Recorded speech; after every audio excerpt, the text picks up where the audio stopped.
Anatomía de un asesinato. En un tranquilo pueblo de Michigan, el fiscal retirado Paul Bigler, James Stewart, acepta la defensa de un teniente del ejército, olento y celoso Meinian, Ben Gazzara. Frederick Meinian tiene una seria acusación por el asesinato de Bernie Quill, el dueño de un bar que supuestamente había hecho relaciones no consentidas a su esposa, Laura Meinian, Lee Remick. Pero Paul se debe enfrentar solo al asunto.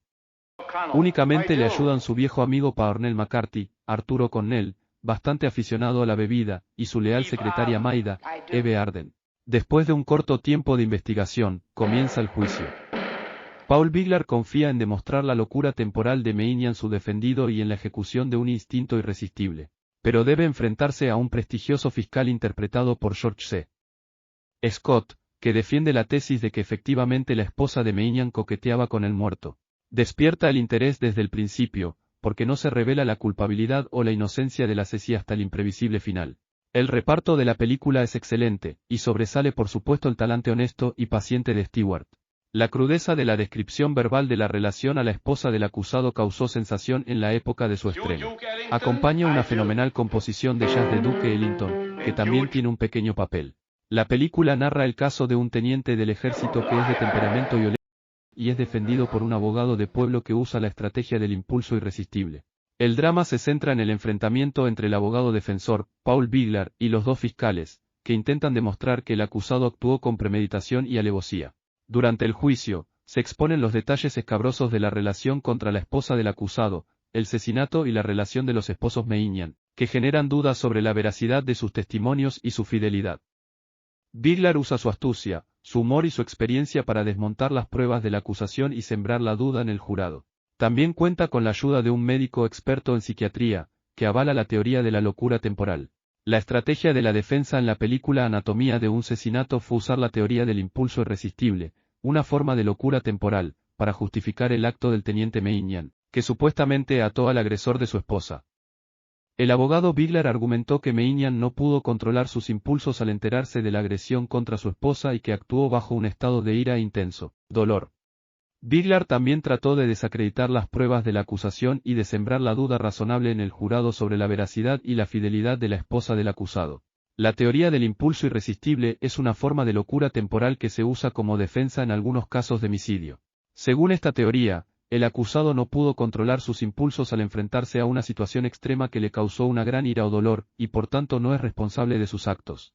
Esta teoría se basa en el principio jurídico de que no hay delito sin culpabilidad, y que la culpabilidad requiere la capacidad de entender y querer el hecho.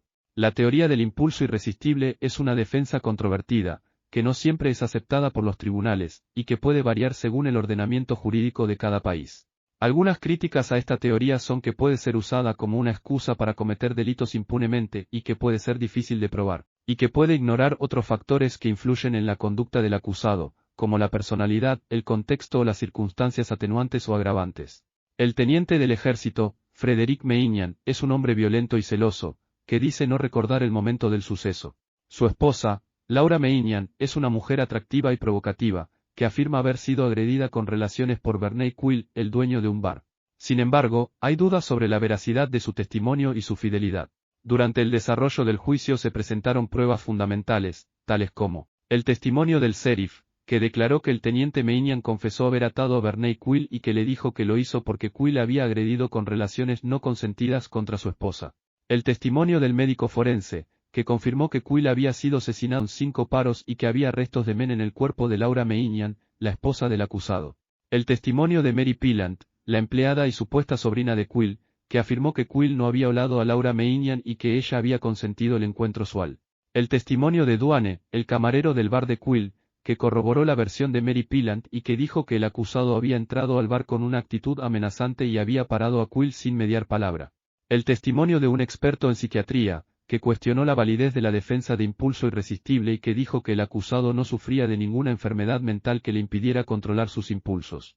Estas pruebas pretendían demostrar que el acusado había actuado con premeditación y alevosía, y que no había ninguna causa que justificara o exculpara su conducta. Sin embargo, el abogado defensor logró desacreditar algunas de estas pruebas y sembrar la duda en el jurado. El abogado defensor, Paul Bigler, resume su estrategia de impulso irresistible y pide al jurado que se ponga en el lugar del teniente Meinian, que ató al agresor de su esposa bajo un estado de ira e intenso dolor. También cuestiona la credibilidad de los testigos de la acusación y sugiere que la esposa del acusado pudo haber sido coaccionada para tener relaciones con el dueño del bar. El fiscal del distrito, Mitch Laadwick, reconoce la amistad que le une con Biglar, pero le reprocha que haya usado una defensa poco ética y sin fundamento científico. También afirma que el acusado actuó con premeditación y alevosía, y que no hay ninguna prueba de que la esposa del acusado fuera agredida. El fiscal general, Claude Dancer, ataca duramente la defensa de impulso irresistible y la califica de absurda y peligrosa. También acusa a Biglar de manipular al jurado con sus trucos y su humor. Además, insinúa que la esposa del acusado es una mujer infiel y provocativa. El jurado se retira a deliberar y tras varias horas, regresa con el veredicto, no culpable. El teniente Meiñan es absuelto del cargo de asesinato y sale libre. Sin embargo, huye con su esposa sin pagarle a Biglar. Biglar recibe una llamada de Meiñan, que le dice que le enviará el dinero y le agradece su trabajo. Biglar le pregunta si realmente ató al agresor, pero Meiñan cuelga sin responder. Biglar se queda con la duda, pero se consuela con la idea de que ha hecho justicia. Anatomía de un asesinato, 1959. Paul Biglar, el personaje magistralmente interpretado por James Stewart, representa en el juicio a un tipo de abogado perfecto, un tipo sencillo. Tenía algún que otro problema económico, amigos bebedores, era simpático, tocaba el piano, le gustaba el jazz, fumaba cigarros puros italianos, solía ir a pescar, le encantaba pasar las noches leyendo la jurisprudencia del Supremo con una copa de Bourbon siempre cerca, amigo de todo el mundo, y, sobre todo, dominaba la puesta en escena de un proceso judicial sin necesidad de gritar ni mover los brazos a diestro y siniestro. Ese es un auténtico letrado. Llama la atención en su momento del personaje su capacidad de empatizar con todos y con todo lo que le rodea. Me encanta el compadreo que tiene con el músico mientras ambos tocan jazz al piano, a la limón. Llama la atención el pique sano que mantiene con el fiscal del caso, antiguo colega. Resulta muy graciosa la relación entre él y su secretaria, que más que una empleada se asemeja a una hermana mayor. Es de manual de oratoria procesal la manera en cómo expone al jurado sus alegatos para llegar al fondo de sus corazones. Un personaje caracterizado al 100% para ganar cualquier juicio que se le ponga por delante y resolver por tanto cualquier cuestión. Otra cuestión llamativa es la indumentaria de Biglar. Esos trajes a la vez oscuros y brillantes, sencillos pero que dicen mucho de quien los lleva. Parece como que el guión se hubiera ajustado al contexto de esas chaquetas. Me convencí de que un auténtico abogado tenía que vestir de manera parecida a como lo hacía Paul Biglar. Pero Anatomía de un asesinato es mucho más que todo eso. Es una película que cuestiona la moral social de la época, que habla de la amistad, de la infidelidad, de la nobleza del ser humano, de la ansiedad. El punto de inflexión en esta película, a diferencia de otras muestras del cine jurídico, es que el abogado sabe desde el principio que su cliente es culpable del delito que se le imputa y, a partir de ahí, se construye lo que realmente debe ser una auténtica defensa procesal para el caso concreto. Estamos ante una obra cinematográfica cuyo fin último es el de servir de sentido homenaje a la figura del letrado defensor, máxime cuando éste gana el juicio con el argumento del impulso irresistible producido por la enajenación mental temporal que es asimismo utilizado por su cliente para justificar su vida dejando a deber la minuta, tan merecidamente ganada. Hoy, más de 60 años después, creo que Paul Biglar es muy púgil. Es un hombre sencillo, que sabe quién es, comprometido con sus ideales y defensor del proceso en el que cree. Creo que tiene ese aura tan púgil que tanto nos fascina a los abogados. Los invito a ver la película completa, les fascinará.